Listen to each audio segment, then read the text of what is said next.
नमस्कार प्रिय बिहार আপনারা দেখছেন খবর তরঙ্গ। পাকিস্তান বাংলাদেশে বিরোধী রাজনৈতিক দলের নেতাদের নিকেশ করার যে রাজনীতি চালু রয়েছে সেটা যেন পশ্চিমবঙ্গে ধীরে ধীরে তাওয়া বসাচ্ছে মনে হচ্ছে। কারণ শুভেন্দু অধিকারীকে উড়িয়ে দেওয়ার হুমকি এসেছে পাকিস্তানি বলে। সৌদি আরবের কোড নাম্বারে পাকিস্তানি বলে শুভেন্দু অধিকারীর মোবাইলে ফোন এসেছিল এবং সেই ফোনে পাকিস্তানি বলে বিএসএফের মতো শুভেন্দু অধিকারীকে উড়িয়ে দেওয়ার হুমকি দিয়েছে। শুভেন্দু অধিকারীকে কেন এভাবে হুমকি দেওয়া হচ্ছে? শুভেন্দু অধিকারী এর পাল্টা সাংবাদিক সম্মেলনে বলেছেন যে মঙ্গলবার পাকিস্তানি বলে সৌদি আরবের নাম্বারে ফোন এসেছে তাকে উড়িয়ে দেওয়ার, এবং বাংলাদেশ থেকে তো অহরহই তাকে হুমকি দেওয়া ফোন আসে এবং মেসেজ আসে। এই পরিস্থিতিটা কেন? শুভেন্দু অধিকারী বিজেপি নেতা এবং তিনি অনুপ্রবেশকারীদের বিরুদ্ধে সোচ্চার হয়েছেন বলেই কি অনেকের গাত্রদাহ শুরু হয়েছে যে পশ্চিমবঙ্গ রাজ্যকে কেন অনুপ্রবেশকারীদের জন্য বাসস্থান করা হবে না। এই জন্যই প্রিয় বিয়ার ভিডিওটি ভালো লাগলে সাবস্ক্রাইব করবেন, এতে আপনার ক্ষতি হবে না কিন্তু আমাদের উপকার করে দেবে। ফোনের যে কোড রয়েছে তাতে সৌদি আরবের, এবং এটা অনুমান করা যায় যে পাকিস্তানি হয়তো বলেছে, তার কথা বিশ্বাস করতে পারছি না। সৌদি আরব থেকেই কেউ ফোন করে শুভেন্দু অধিকারীকে হুমকি দিয়েছে। এটা হতে পারে পশ্চিমবঙ্গের কেউ সৌদি আরবে গিয়েছে এবং শুভেন্দু অধিকারীকে হুমকি দিচ্ছে সৌদি আরবের নাম্বার থেকে। আবার এও হতে পারে পশ্চিমবঙ্গে অনুপ্রবেশকারীদের বিরুদ্ধে সোচ্চার হয়েছেন শুভেন্দু অধিকারী এবং পশ্চিমবঙ্গে এসেছিল অনুপ্রবেশকারী এবং বাংলাদেশে চলে যাওয়ার পর সৌদি আরবে গিয়ে শুভেন্দু অধিকারীকে হুমকি দিচ্ছে, এটাই অনুমান করতে পারি। এবং পশ্চিমবঙ্গ যে অনুপ্রবেশকারীদের জন্য নিরাপদ জায়গা এটা আমরা দীর্ঘদিন থেকেই জানি, তাই এ নিয়ে সোচ্চার হয়েছেন শুভেন্দু অধিকারী। যে ফোনে মঙ্গলবার শুভেন্দু অধিকারীকে হুমকি দেওয়া হয়েছে সেটার বিস্তারিত হলো, আমি পাকিস্তান থেকে বলছি একটু সাবধানে থাকবেন, না হলে উড়ে যাবেন। কত বিএসএফ উড়ে গেল ভারতে, আপনিও উড়ে যাবেন। কাশ্মীরে আমরা দেখতে পাই যে বিএসএফ জওয়ানরা সন্ত্রাসী হানার কারণে শহীদ হন, সেইভাবেই শুভেন্দুকে থ্রেট দেওয়া হচ্ছে পাকিস্তানি বলে, অথচ নাম্বার সৌদি আরবের।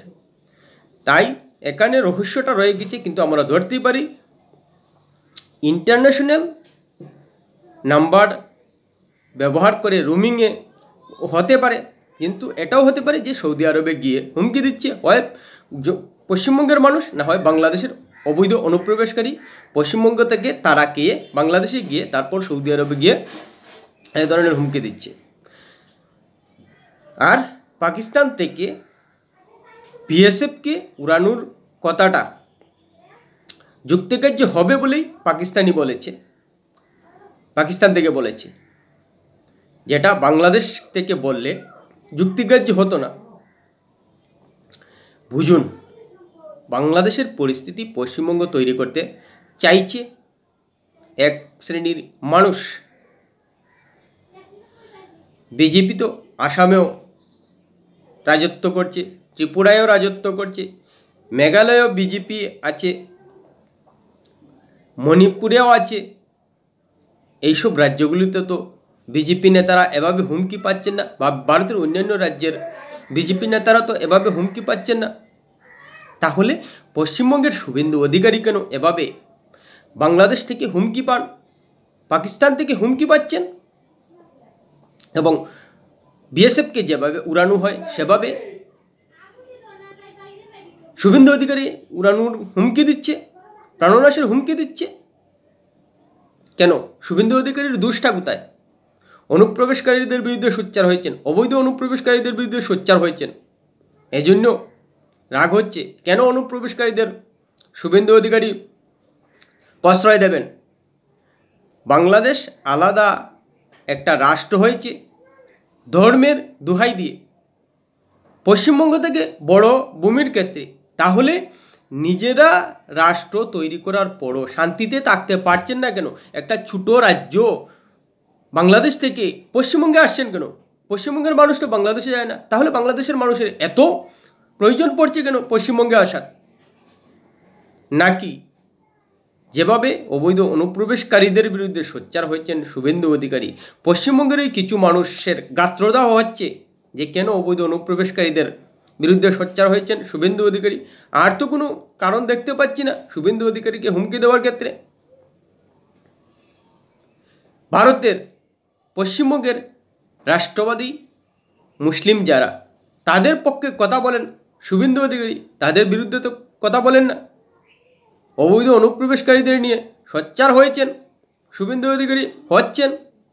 এতেই মানে দাঁড়াচ্ছে যে অনুপ্রবেশকারীরা পশ্চিমবঙ্গে আসবেন এবং বিনা বাধায় পশ্চিমবঙ্গের সমস্ত সুযোগ সুবিধা ভোগ করবে। কোনো অবস্থায় শুভেন্দু অধিকারীরা তাদের বিরুদ্ধে সোচ্চার হবেন না, এটাই চাইছেন। আর এটা বিরুদ্ধে সোচ্চার হলেই, অনুপ্রবেশকারীদের বিরুদ্ধে সোচ্চার হলেই এভাবে হুমকি দেওয়া হবে। অর্থাৎ তারা অন্যায় করবে, এই অন্যায়টাকে বিজেপি নেতা হিসেবে শুভেন্দু অধিকারীদের মেনে নেওয়া উচিত, না হলেই হুমকি দেওয়া হবে, উড়িয়ে দেওয়ার এটাই বার্তা আসছে। বুঝুন পশ্চিমবঙ্গ কোন পরিস্থিতিতে গিয়ে পৌঁছে গেছে, যে ভারতের একটা রাজ্য, সেই রাজ্যের বিরোধী দলের দলনেতা শুভেন্দু অধিকারী, তাকে হুমকি দেওয়া হচ্ছে। কতটুকু দুঃসাহস করছে কেন?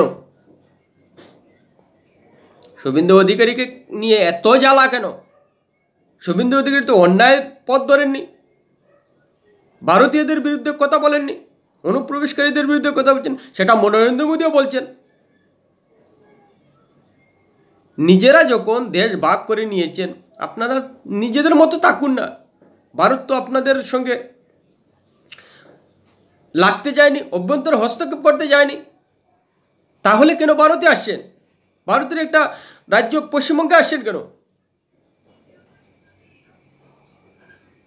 আসলেই পশ্চিমবঙ্গের বিভিন্ন রাজনৈতিক দলের নেতারা সেকুলারের নাম নিয়ে বলছেন যে বাংলাদেশে ধর্মীয় কারণে নির্যাতিত হয়ে বা অন্য কোনো কারণেই নির্যাতিত হয়ে পশ্চিমবঙ্গে আসেন, তাদেরকে নিঃশর্ত নাগরিকত্ব দিতে হবে। এরা কিন্তু পরিষ্কার মেনে নিয়েছেন যে বাংলাদেশে ধর্মীয় কারণে নির্যাতন হয়, কিন্তু পশ্চিমবঙ্গে হয় না বাঙালি থাকা সত্ত্বেও। সেটাও কিন্তু এই সেকুলাররা মেনে নিয়েছেন যে মুসলিম সংখ্যাগরিষ্ঠ বাংলাদেশে ধর্মের কারণে নির্যাতন হয়, কিন্তু পশ্চিমবঙ্গে হয় না। সেটা কেন হয় না সে কথা কিন্তু তারা বলবে না, মুখে আনবে না।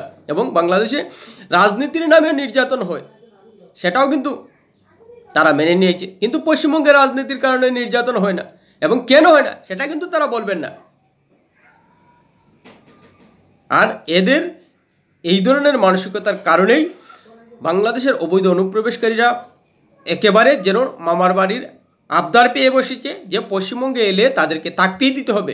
আর থাকতে না দিলে যারা তাদের বিরুদ্ধে সোচ্চার হবে, অনুপ্রবেশকারীদের বিরুদ্ধে সোচ্চার হবে, তারাই বাংলাদেশ থেকে, সৌদি আরবের নাম্বার থেকে হুমকি দিবে উড়িয়ে দেওয়ার।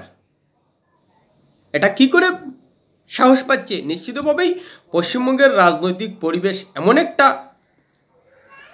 অবস্থায় তৈরি হয়েছে, যার কারণে বাইরে থেকে মানুষ শুভেন্দু অধিকারীর মতো নেতাদের হুমকি দেওয়ার সাহস পেয়ে যাচ্ছে।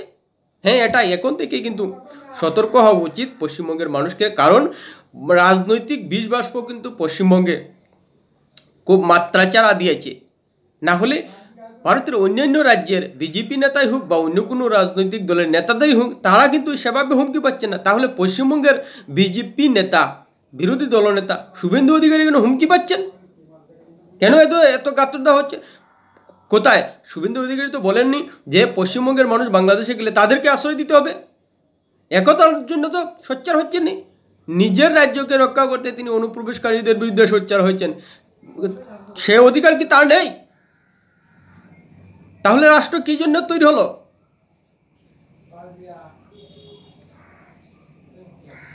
যদি এরপরও পশ্চিমবঙ্গের মানুষ এটাকে গুরুতরভাবে না নেন তাহলে নির্দ্বিধায় বলে দেওয়া যায় যে পশ্চিমবঙ্গের পরিবেশ কিন্তু বাংলাদেশের মতো হতে সময় নেবে না।